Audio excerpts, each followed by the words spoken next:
All right, we should talk about AI because you used to tweet about like boring, steady, Eddie cash flow businesses. And I feel like for this one, you just ripped off your clothes and you're streaking through the pool right now. So what is your take on AI?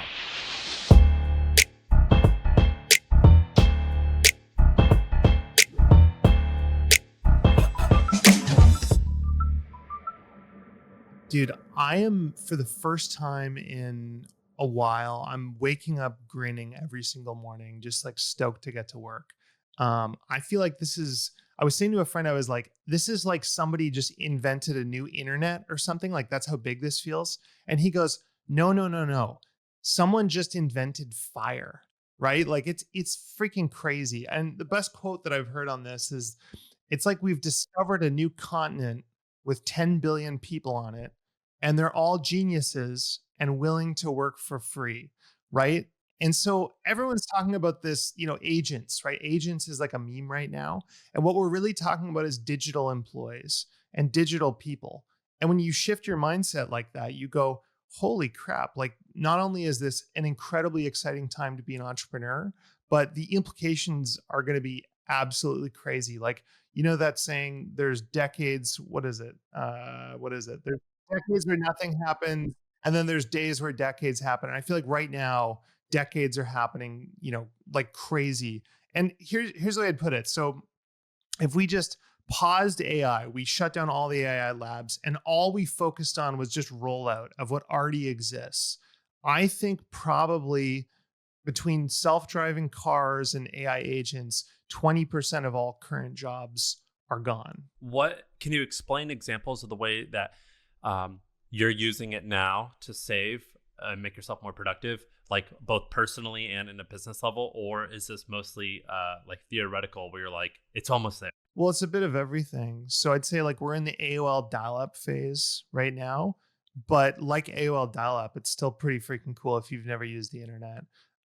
So basic stuff that everybody should be doing. Like I have an agent that preps me for every meeting. So 30 minutes before every meeting, I get a text and it says, hey, you're meeting Shaan and Sam. You were emailing them about this topic. You're going to invest in their company. And here's 2 bios on them. It goes to LinkedIn and, just summarizes it. So something very basic that otherwise a human would do. Previously, my assistant would do that.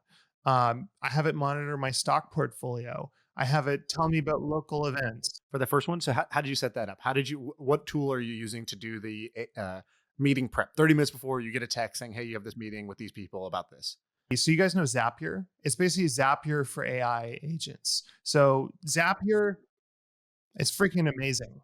Andrew, you introduced me to someone who worked at Lindy, and her name was Lindy. And I was like, wait, I don't understand this. We got 25 minutes into the conversation before I realized it was just a woman named Lindy who worked at this company called Lindy. Basically, they founded the company and they were like, oh, like your name is an awesome name for a company. Let's just call it that. But it's also super confusing because she runs the sales team. Yeah, I was like, wait, so you're like, are you Smarter Child? Most people would, it'd be like a quick, like 2-second thing. It's like, oh, Lindy, yeah, that's cool. How funny. And then they move on and get into the sales demo. Whereas Sam for 25 minutes is like, hold on. You're Lindy or this is Lindy? Like would not let it go for 20 minutes. Hey, let's take a quick break to talk about our sponsor today. HubSpot has put together a list of 200 AI business ideas. These are business ideas that you could create using AI, and it's a list of 200. They did a huge brainstorm. So you could check it out. If you just click the link below, you can get access to these 200 AI ideas. I'll give you an example of a couple of them. One of them is you could build an AI dressing room. So let's say you go to an e-commerce site and you want to see what something would look like on you. You could use AI to actually take a picture of you and show you what the clothes would look like on you or what the makeup would look like on your face. It's pretty cool, right? Or AI tools for real estate brokers. Maybe something that takes their listings and makes them more fancy, more beautiful, and attract more buyers. So check it out. It's a brainstorm of 200 possible AI ideas. Brought to you by HubSpot. You can get it free in the link below. So think about Lindy like Zapier, except you can build AI in between. So Zapier might be when I press this button on my phone, go to the internet and do this action or whatever, but it can't think. Lindy can add thinking in between. So for example, you can make a Lindy that looks at your calendar. So the way it would work in this instance is look at my calendar an hour before any event starts, go on Perplexity, go to LinkedIn, and I want you to write me a bio. And then I want you to look at my email inbox and tell me what we're talking about. So that's like pretty basic. And what we're really talking about at this point is removing admin work, right? So the agent that I have built is basically by cobbling it together with duct tape and dental floss, it's basically doing a lot of stuff my assistant would otherwise do.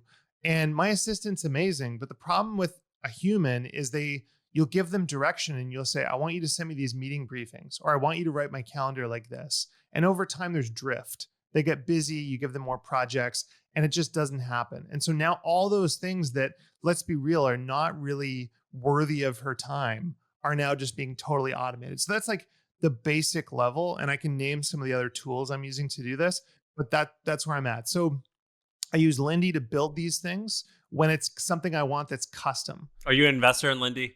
No, I'm not an investor in Lindy. I'm just like a power user and I'm obsessed with it. Like, here's an example. So there's some restaurants in town where they still require you to call in to make a reservation. They're not on Open Table.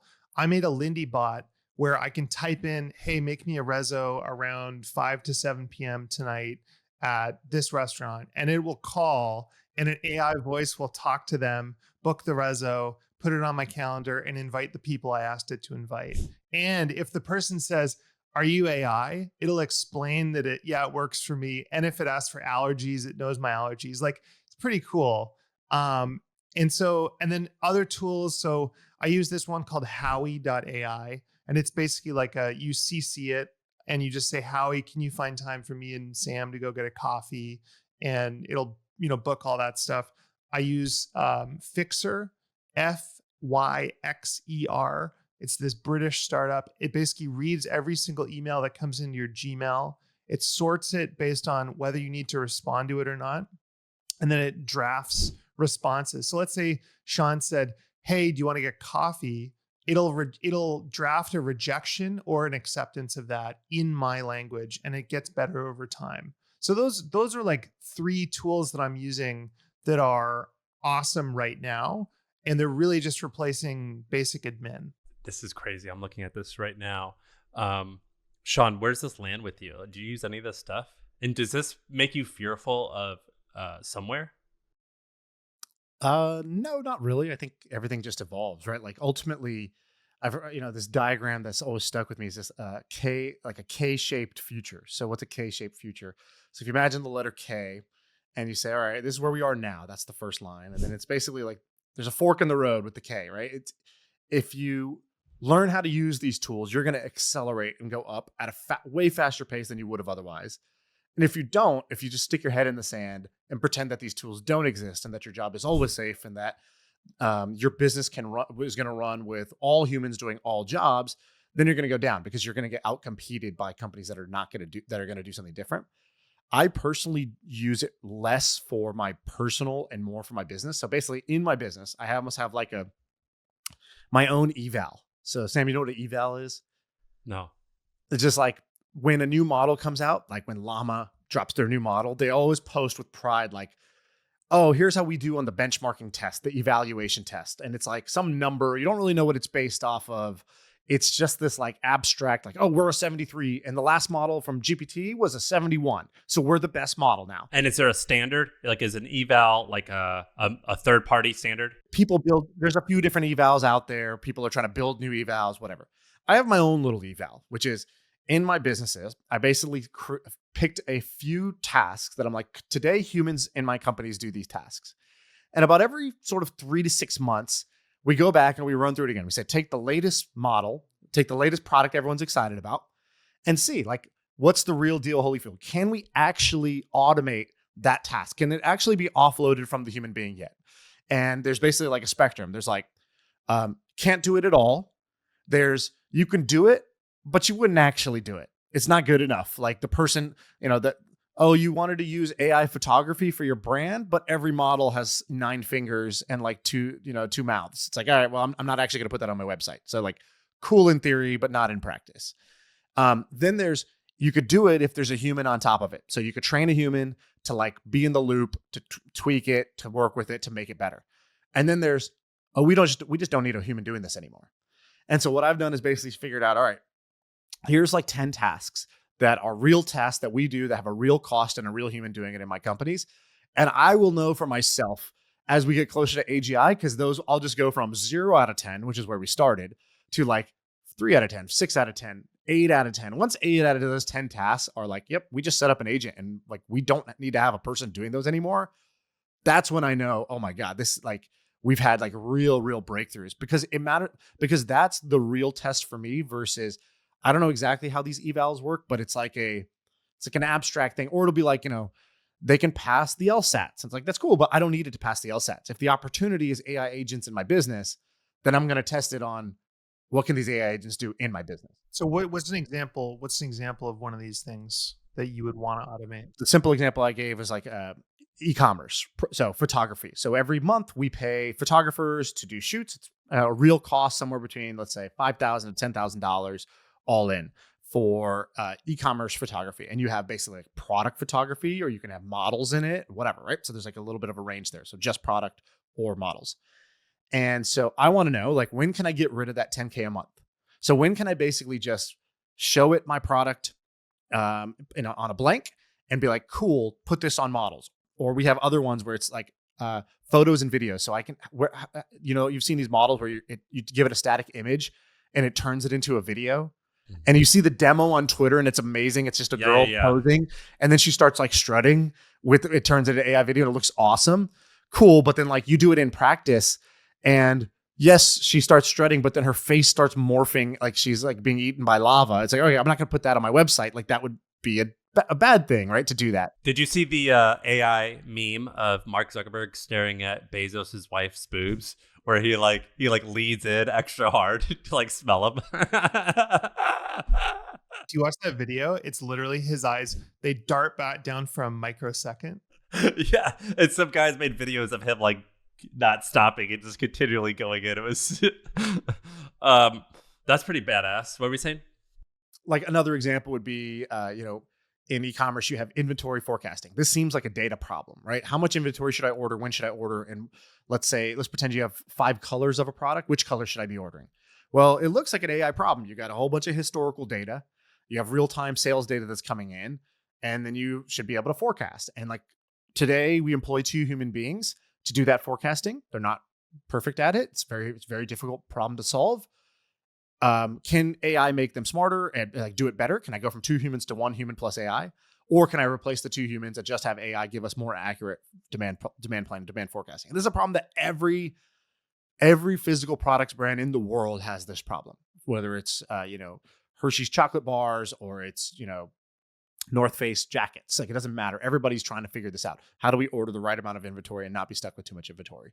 It feels like we're talking about solar power. You remember like 5-10 years ago, everyone would be like, well, I mean, solar is really cool and all, but I mean, like, it's still not cost competitive. But if you look at the graph, it just keeps going. Cost goes down, down, down, down, down. And if you just project it and you look at the rate of progress with these tools, like we've been exploring for AeroPress, doing the same thing because we spend a lot of money on big, expensive photo shoots. And usually it's just an AeroPress sitting there really well lit with nice coffee in it. So we've been looking at Flare and some of these other tools. And I've been pretty blown away with where it can get to. And I agree, there's definitely like a last mile problem, but it'll be there in the next 6 to 12 months, I think. And when it does, I think it's really cool for your business, but it also represents competition because it just becomes infinitely easier to compete in all businesses. And we'll talk about this more, but like, I think that's what's crazy about all this stuff. By the way, the most solved one of these is meeting minutes. Like, I don't know, Andrew, if you used to do this, but I used to invite my assistant into our meetings and say, hey, can you take notes, jot down any action items or follow-ups that we're going to need to do? Like that has just been completely gone off her plate, which for her, it basically freed up, 4 hours of time for my assistant a day on average, let's say. And if now she's got 4 hours back that she can spend doing the other things, because I'm using Fathom, and Fathom just sits in my meeting, records all the notes, perfect transcript with highlights, with a summary, with action items, ready to go 24/7, never misses a beat. And so I'm like, this is not only did it replace the human, it's way better than my assistant could do it because she'd be trying to keep up and it just was not going to be good enough. The level of accountability you can get too, right? Like I hate that feeling where it's like, oh, I did a board meeting with this CEO 6 months ago, and I swear to God, they promised me this one thing, and then they're like, no, I don't remember that. And being able to pull that up, I just did a really cool thing actually. Me and my girlfriend did a relationship offsite, which sounds really lame and nerdy.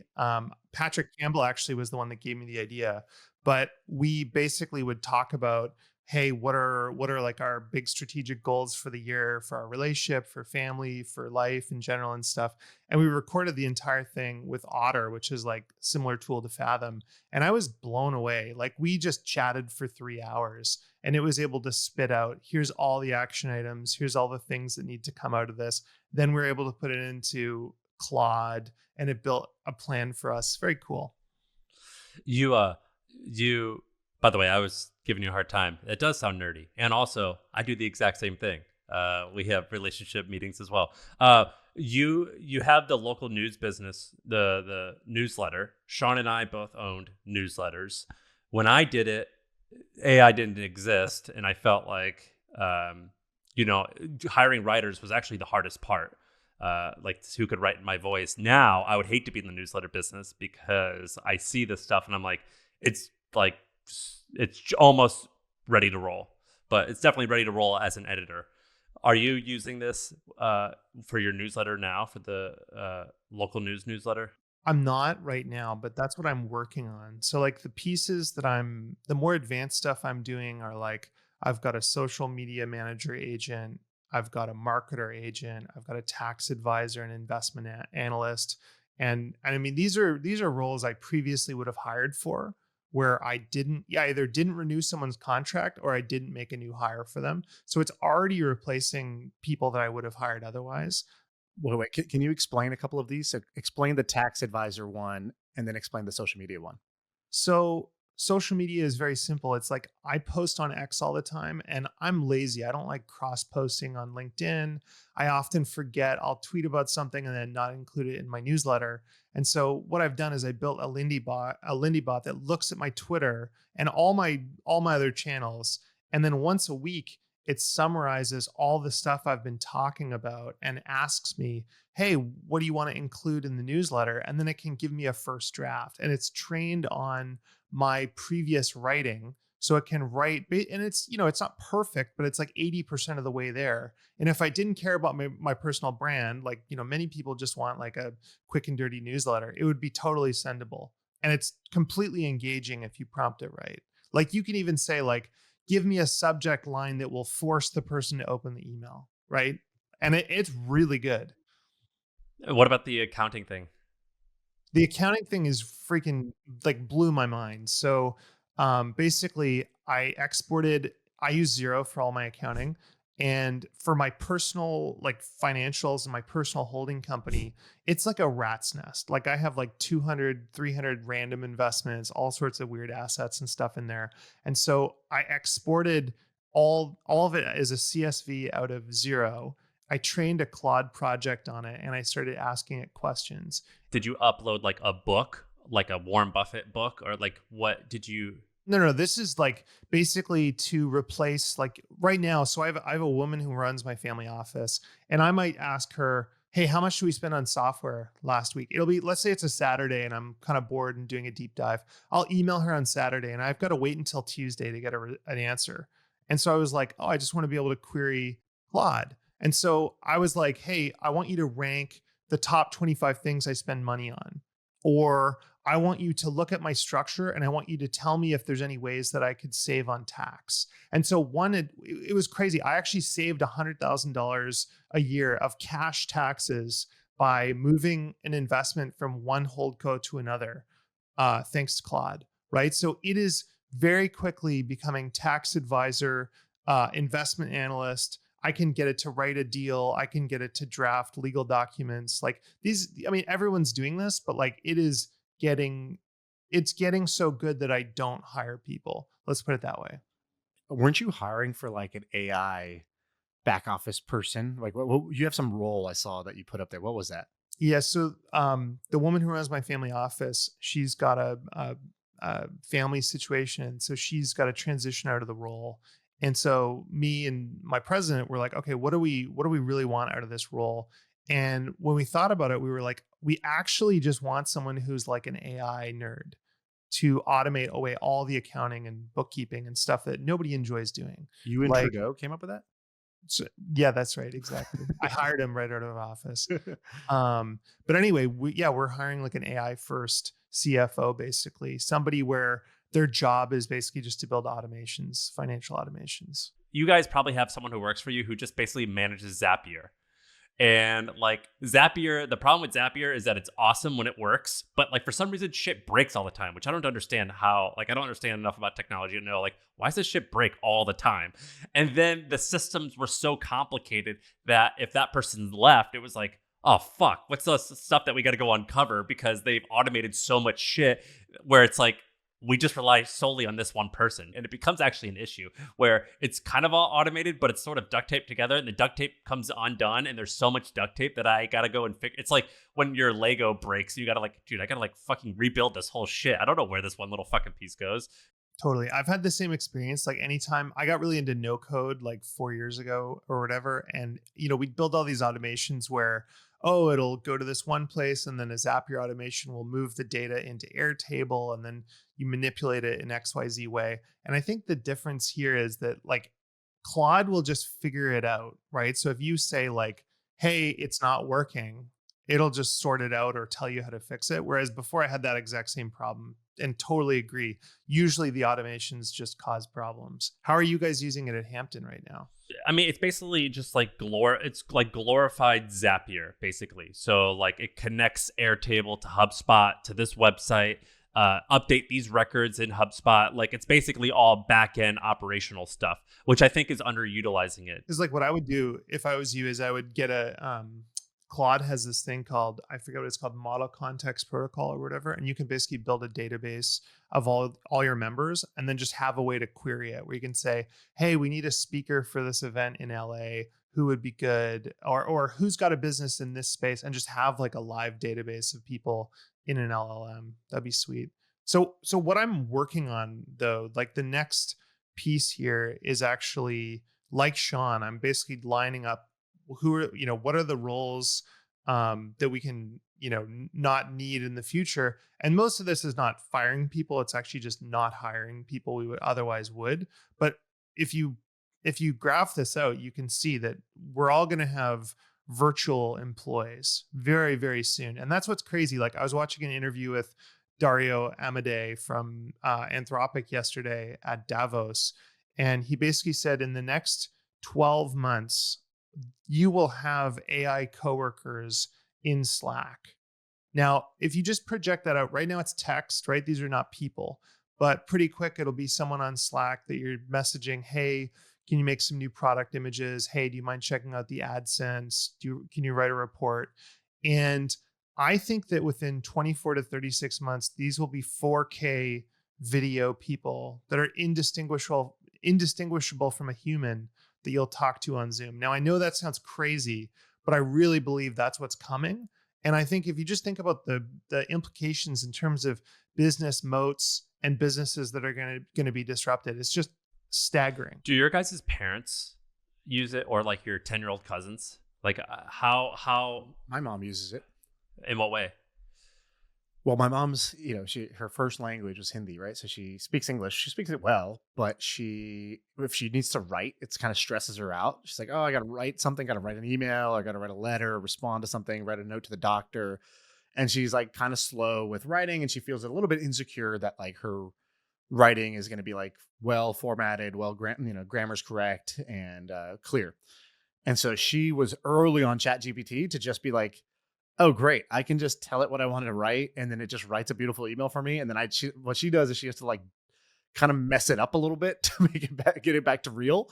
But my mom has been using it in that way, but that's kind of all she used it. But I think what you're getting at is like, even though for us, a lot of these things we're saying right now seem obvious, you're kind of right. I think if I know where you're going with this question, which is like, my sister, my mom, like how much has it crossed the chasm? Like my sister uses it in her schools to create curriculums. So she has it do curriculums and lesson plans and gives that to her teachers to work off of, which is something like either they would do, kind of either procrastinated or half, or she would have to do herself. And so I think that was a big win for her. But it's kind of like you find your one use case of ChatGPT, or and you go there. Another one, like my mom was giving it like her Kaiser like data test results. So like you go, you get blood work done, or you get some procedure done. You get this result in your app, and you have to wait for this doctor to call you to tell you what the heck this means. It's kind of a scary gap of time. And we just upload all of the screenshots into ChatGPT. We're like, what does this mean? And it gives us beautiful, perfect bedside manner explanations, more patient, more thorough than the doctor. You can ask follow-up questions at your own leisure. I mean, that's been another one that was like it was just like night and day. It's like, okay, I'll never not do this anymore. This is so much better. I'll never not do this. Andrew, you had on here that software is going to be a worse business over the next 10 years. What's your like premise here of it being a worse business? Let me zoom out a bit. So in a free market, the amount of competition basically defines how good a business is, right? So, everybody loves to shit on restaurants, but if you own the only restaurant in town, let's say that there was one restaurant license given out in every major city and you own that restaurant. So you have excess demand, you have no competition. That would be a phenomenal business. You could have 40, 50, 60% margins. Basically, as long as people don't riot, you can charge whatever you want and the food can be bad, right? So I think that same thing applies to software businesses and startups, right? So if I remember, 15 years ago, I started a productivity software company, and it was a terrible business because every single week, new VC-backed companies like Asana, Monday.com, et cetera, would come out and compete with us and drive us into the ground. And where there's been a lot of wealth generated in software is in vertical markets. So what does that mean? Like that's like weird niche businesses where nobody is competing. So for example, like funeral home management software, golf course management software, random like dam and infrastructure software. And these are great businesses because no like amazing developer wakes up and no amazing designer wakes up and is like, I'm going to go and build this software. And so basically you're the only game in town. You can charge whatever you want and nobody switches off of you. And so for the last 30 years, that's been the best business ever. You might have heard of Constellation Software. They built like a $70 billion behemoth public company, and all they do is buy businesses like this. Dude, don't they buy like 100 a year? They buy 100 a year. They increase the prices on a schedule. They hold them. They don't really, do anything crazy or improve them in any particular way. And they're buying like $3 million a year software companies. 3 to 10, sometimes bigger, but they have a formula. And so basically, I believe let's just take funeral home software, right? So let's say that there's one developer who built funeral home software and he's had no major competition for 10 years. With tools like Replit, you can literally go in and you can reproduce basic software very, very easily, right? If your software is like highly algorithmic and complicated, yeah, maybe not. But something basic like funeral home management, where it's like case management basically, is incredibly easy to replicate in 10 or 20 minutes in Replit. And so my belief is basically that as more and more people don't need to learn how to code and can build software will become more and more commoditized. There'll be way more competition and it'll be a way harder world for software businesses. And I think that ultimately it just comes down to time. For us, all of our software businesses we've generally bought them in a way where we've de-risked, we've paid ourselves back, or we have some sort of unique competitive advantage or cost advantage or something. Like, for example, we own a framework, a hosting company for a framework, and a lot of people have standardized and built software on that framework. They're going to keep hosting with us because we support that framework and nobody else does. Right? There's things like that. But personally, when I'm underwriting software deals now, I am being incredibly conservative. And honestly, I'm much more focused on communities and social networks as a result. We still look at software when there's like a hardware component or there's some kind of lock-in.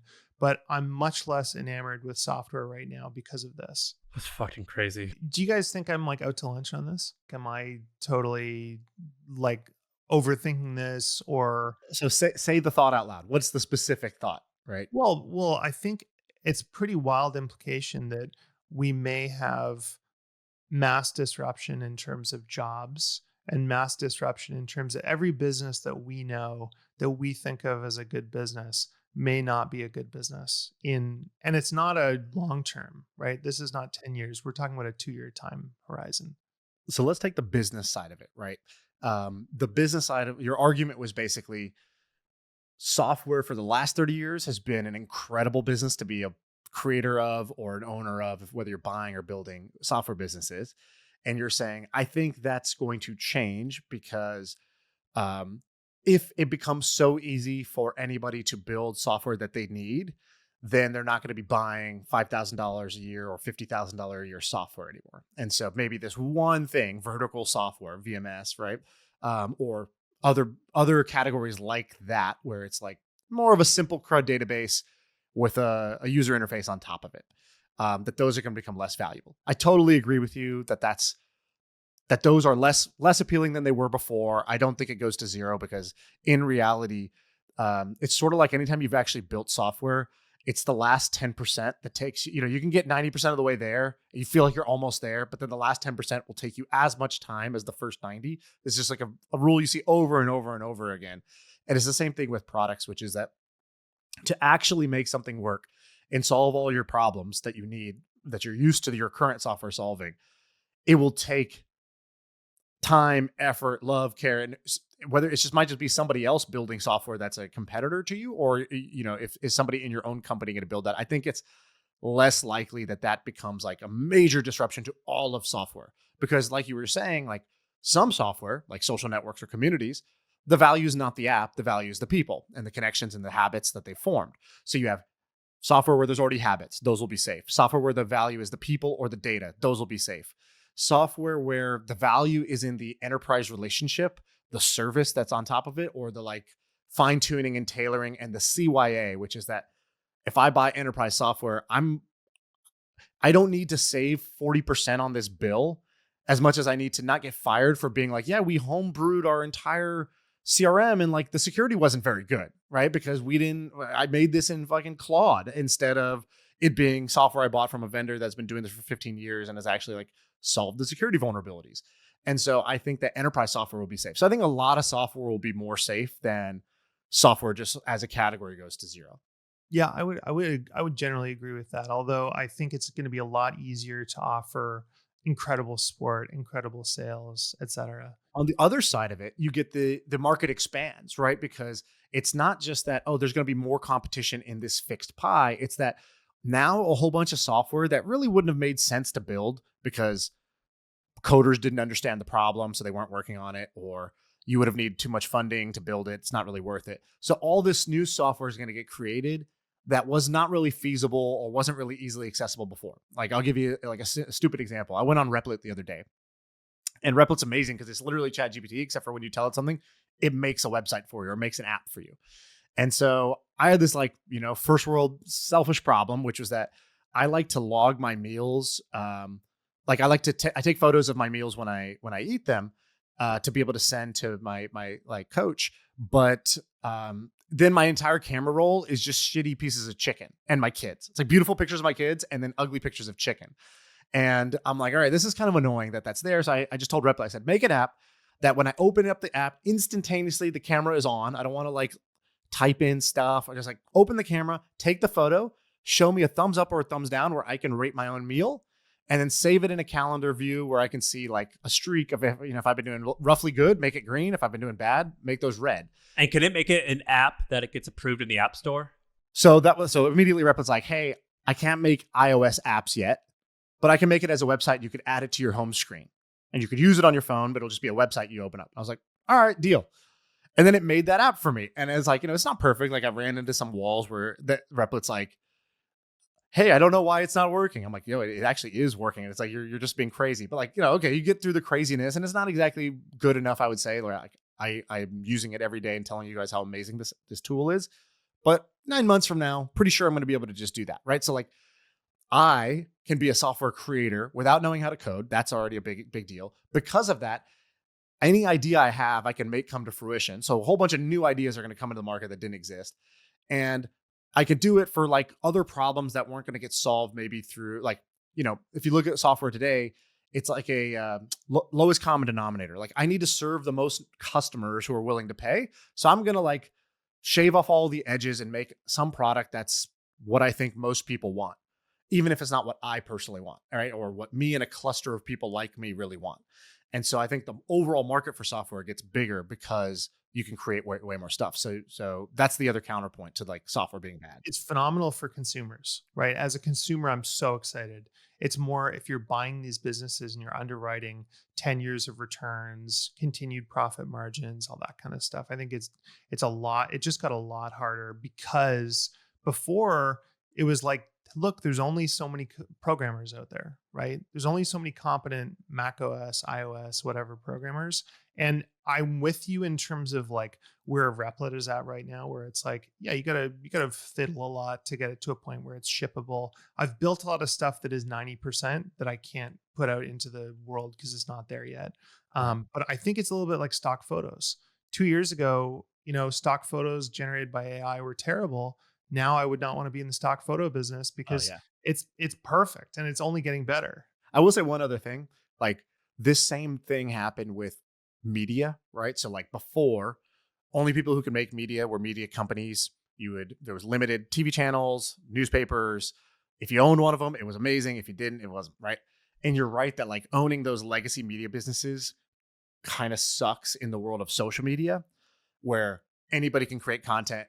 And so those businesses went down, but then suddenly new businesses, which were social media based, emerged, and the set of social media based businesses are way bigger than the set of legacy media businesses. Right? If you're interested in whatever weird niche, you don't have to rely on the Wall Street Journal to write about it. Right. So I think it nets out way ahead. I don't know if you guys heard Larry Ellison yesterday when he was like going off about AI. Like people were like, "Oh, what are you excited about AI?" And he like did this little rant, which I don't know how well versed Larry Ellison is in like what's actually like possible with AI versus like Masa-san, showing a picture of a golden goose laying eggs and being like, "That's why I'm investing." But he's like, with AI, here's what's going to happen in the next few years. He was like, you're going to be able to do early detection of cancer. Then the AI is going to sequence what cancer you have. It's going to be able to design a personalized vaccine for your cancer and cure you of cancer. So why am I investing $100 billion? Because I want that. And I want 100 other things like that. And it was just like a very compelling like rant he did outside. Did he deliver it in that type of compelling way? Well, nobody's me, but yeah, he did the Larry Ellison version of it, the B plus.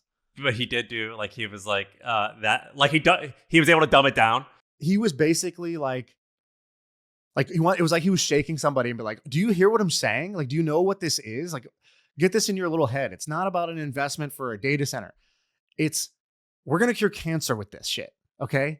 And it's gonna save your mom's life. Like, that's what we're gonna do with this thing, okay? That's why we're doing this. Let's not get caught up in Project Stargate and the politics and the investment amount and the infrastructure. Like, okay, all that's a means to that end." Is kind of the way he was saying it. Dude, this shit's so exciting. He also, I think he's obsessed with living forever. I think he's one of these guys who's like into that and is the 10th richest guy in the world. So he can kind of throw his weight behind a lot of that stuff. And I think that's pretty badass. And that's probably a huge motivator. Andrew, can we do one more? You had this great thing in your notes that I want to hear you explain. You said AI hedge. Basically, you were looking for investments, given that you think, okay, software might not be the best place to be investing.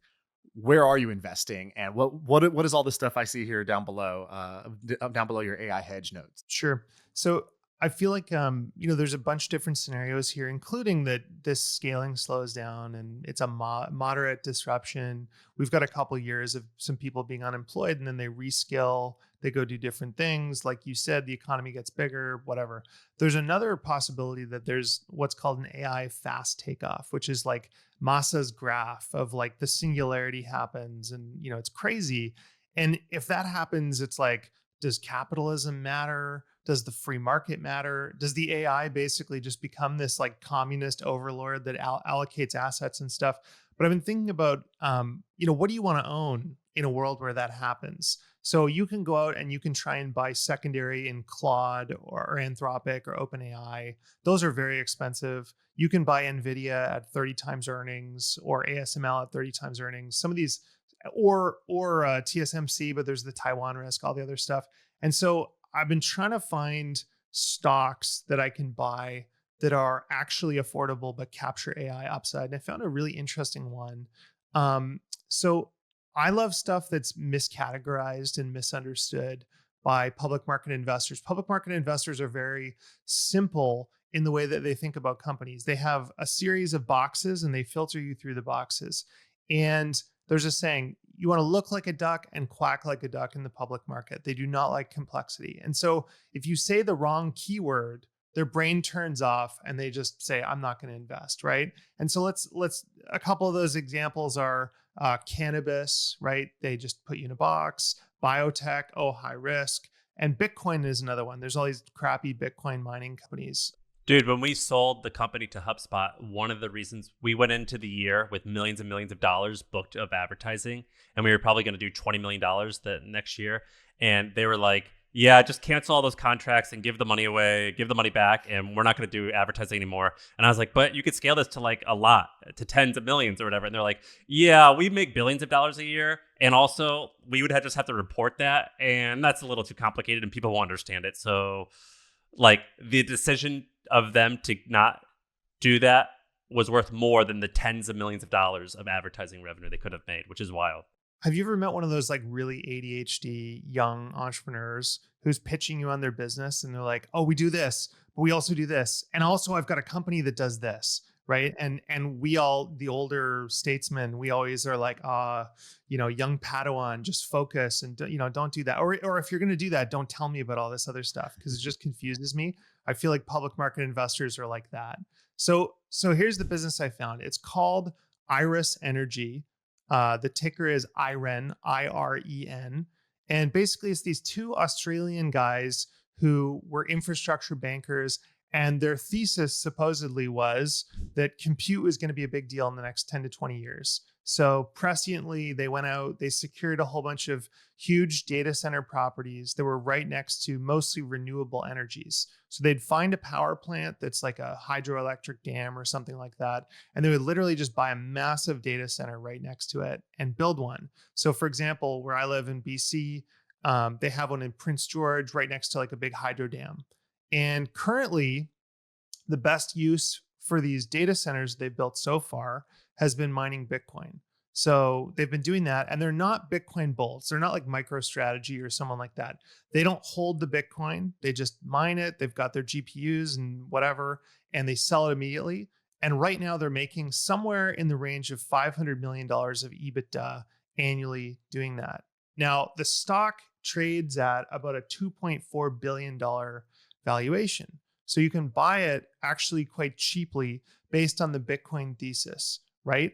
And Bitcoin would have to drop by about, I believe, I'm guessing based on some assumptions, but I think it would have to drop about 70% before they get to break even on mining these Bitcoin. So here's what's interesting about this business. So it's totally misunderstood by the public market because everybody thinks, oh, they're Bitcoin bulls, they're mining Bitcoin, there's all this risk or whatever. What's actually interesting here is they're going to flip, I hope, or they've kind of publicly communicated to some degree that they're going to try and flip these data centers over to compute. So all these huge companies like, Amazon and Microsoft and Anthropic and whatever, they all need data centers, and they need the data centers to be centralized in one place. You can't have 10 computers here or 10 GPUs here and 10 GPUs somewhere else. For training, you need them all to be in a massive supercluster. So the other interesting thing is you can't just go and build these superclusters. You can't go build these data centers anywhere. It takes a long time to get permitting and approval, and it takes a long time to build. And so basically there's a finite amount of this stuff to the point where you guys have probably heard like Bill Gurley talking about like trying to buy nuclear power plants and all sorts of crazy stuff. So basically, if they flip this business over to doing inference and to working with hyperscalers on training, this could be a massively a massive boost to the business, and it could, 5, 10, 20x, I don't know. But very significant if they sign some deals with hyperscalers, which I know that they're actively working on. They've communicated as much. So basically, if you believe in a fast takeoff, it's a very interesting way to kind of buy something with relatively low downside and very significant upside, instead of buying Nvidia or Microsoft. Obviously, do You your sound own like you're research. Leonardo DiCaprio in Yeah, the exactly. whole. Do your own research. This is not investment advice. I do own the stock, but I think it's interesting. How much of the stock did you buy? I only bought like $1 million, but I look at it as like it's a very small position. It's like buying fire insurance. Yeah, what is this? A position for ants? Just $1 million, Andrew? Well, Andrew, I know that was not financial advice, but I do appreciate the advice that you just gave me financially. Uh, Last public stock we talked about, I think, was Weight Watchers, and like there was definitely a correlation from when the episode aired and when the stock. I don't know if it was causation, but there was definitely correlation. I wonder if that's going to happen here. you said the downside is like you have this Bitcoin mining, free cash flow priced very fairly, right? You said like 3x free cash flow basically is the price. And then the upside is if they make this AI switch. One question, you said it sounds like they're not huge super clusters. So Oh no, they are huge. So they have a massive site in Texas that they're working on building. Now here's the probably the reason why it's trading lower is these profits do not just go to investors. They are almost all being pounded back into building out these data centers. So if for some reason compute stops mattering, or we move to distributed inference or something like that, there's definitely a downside scenario, which is why I'd say think about this cautiously. Don't put your entire portfolio in it, but I look at it as it's like a good 1 to 5% position. I need to look into it. That's not how I roll, obviously, but it was compelling, and I'm fascinated by their entrepreneurial story. I'm amazed how this was just launched in 2018 and how fast they grew. How much financing did they raise? I don't know how much they've raised, but I do know that they have no debt, which is quite impressive for a business like this. They have a lot of interest in retail, like a lot of retail buyers in the public market, and so they've been every time they need to expand, they do what's called an at the market raise. So they basically just issue stock into the market and then they raise capital to do it that way. But the way they die would be big amounts of debt, so they're avoiding that, I think. Well, I forget what that online stock market club is that like Bill Ackman and all these billionaires are part of, where they got to pitch their stock and they have to make a compelling argument, and it's like really hard to get into. This is like if that and Beavis and Butthead had a baby. That's what this is right now. have you ever been to Sound? It's a Sound conference, right? That's what you're talking about? No, Yeah, that's what I'm talking about. Is it online or In person.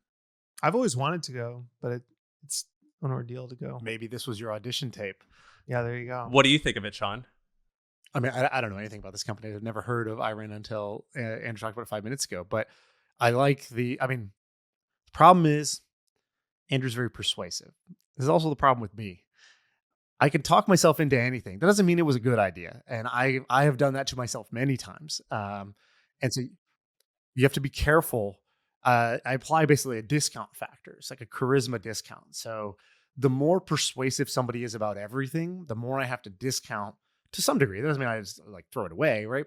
But I have to be careful not to get overly excited. And then the opposite is true in the other case. Like when somebody's got like the David Blaine deadpan delivery of everything, and then they're saying something that sounds exciting, I'm like, wait, if that sounds exciting coming from you, that means it must be 10 times more exciting than you're actually giving it. There's actually like an amplifier there. So you got to be a little bit careful. This is why whenever I read Malcolm Gladwell books, I have to be like, wait, this is just a theory. This is just a theory. Like, this is not a fact necessarily. That's pretty funny. What did you call that? The charisma? The what? The charisma discount. Yeah. That's pretty awesome. Yeah, like our friend Jack Smith, whenever he tells me something, he'll be like, yeah, it's pretty cool. I think I like this. I'm like, do you love this? Yeah, I think I love it. Then I'm like, all right, I'm in. There's some people who pretty good means it's incredible. And there's other people who are like, oh, it's the fucking best. And that just means it's just another thing that they're doing. You know, it doesn't mean anything, right? You have to like, it's like an audio mixer has to turn some people's levels down and turn some other people's levels up on their microphone, you know? Are you guys tracking those stock? You guys did that like investment episode maybe like 6 months ago, and Yeah, TKO versus Ferrari. TKO won, I believe, Shaan. I think. Yeah, it's up like 19%, I think, since we did that episode. So, that one did pretty well. But I mean, it was funny that we did a stock picking episode, just Stockapalooza, and like we just didn't just say the word Nvidia and then stop the recording because that would have been sufficient. And like it was pretty obvious and in our face, but like when you try to be smart and make good content, that doesn't mean you're necessarily actually making the best advice. This is my fear of all YouTube doctors, by the way. And I like Huberman, I like Atia, I like them, but also they're content creators now first.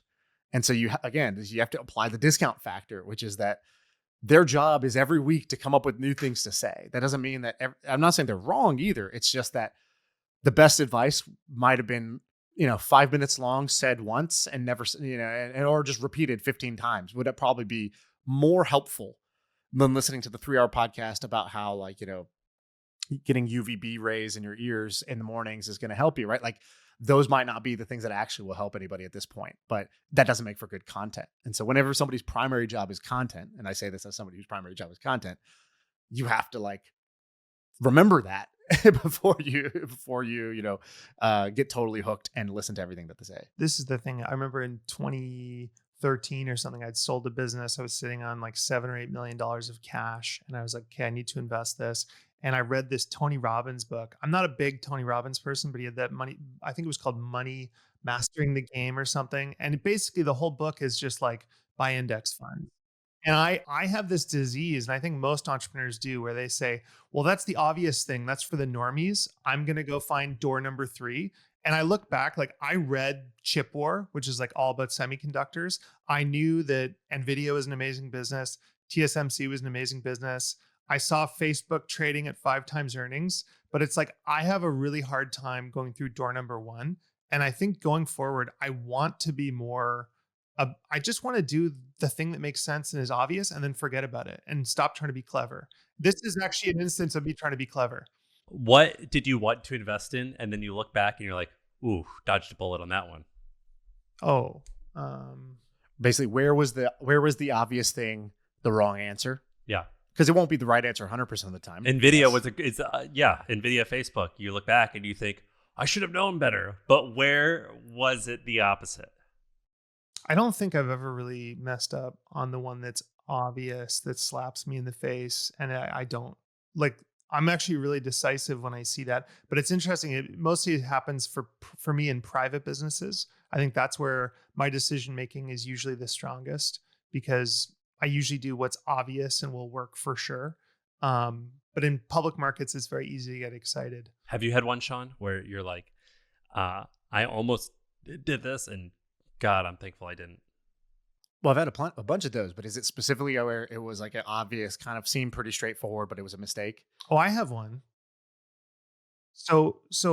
My first designer was this guy named Adam Saint, and he's just the best dude. Like he was one of our designers, but also like a great friend. And he left after a couple years at MetaLab, and he started this company called Bench. And so he comes to me and he's like, "Hey, we're doing, basically AI accounting 10 years early." And I loved him. I loved his co-founder. I loved the idea. But I looked at it and I was like, oh, it's a services business for accounting and low margin, and this is going to be hard. So I didn't invest.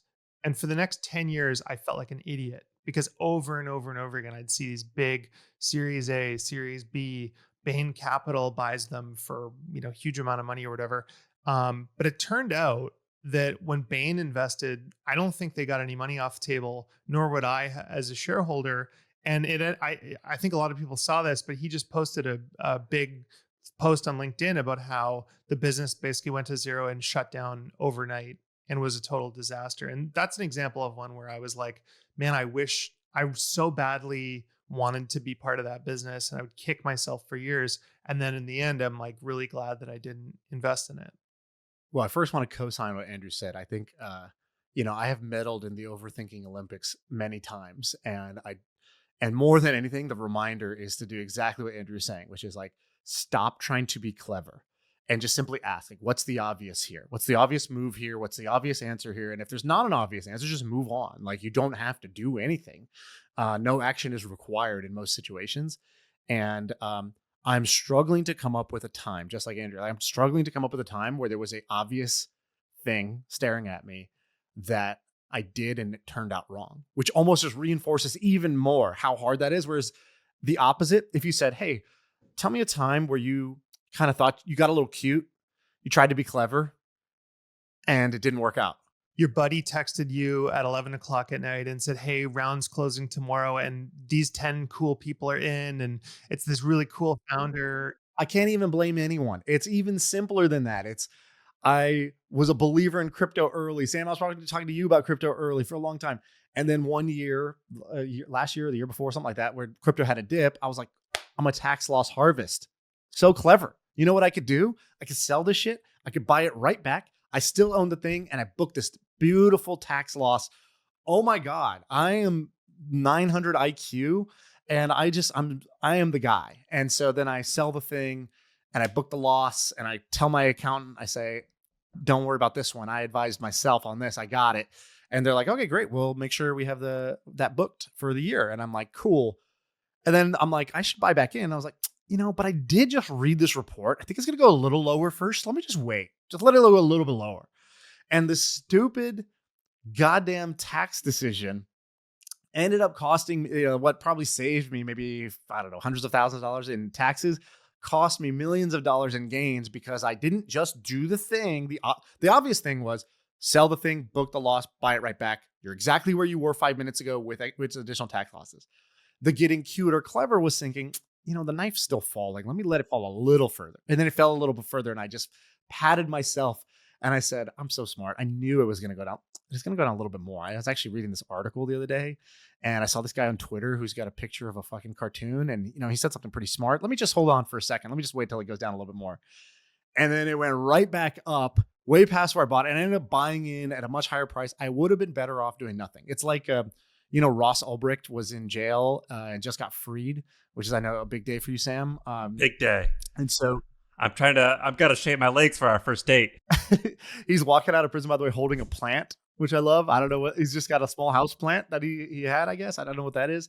But, everyone's like, oh my God, I'm so glad he's free. Must have been so tough, blah, blah, blah. And then somebody goes, well, the government did do him a favor because he was basically forced to not sell his Bitcoin from 2011 or whatever when he was running, Silk Road and Bitcoin was like, in the dollar range to now it's $100,000. It's like, yeah, they also did give him a gift by not letting him sell. Wait, is that so? He owns some still? I thought that Tim Draper bought it.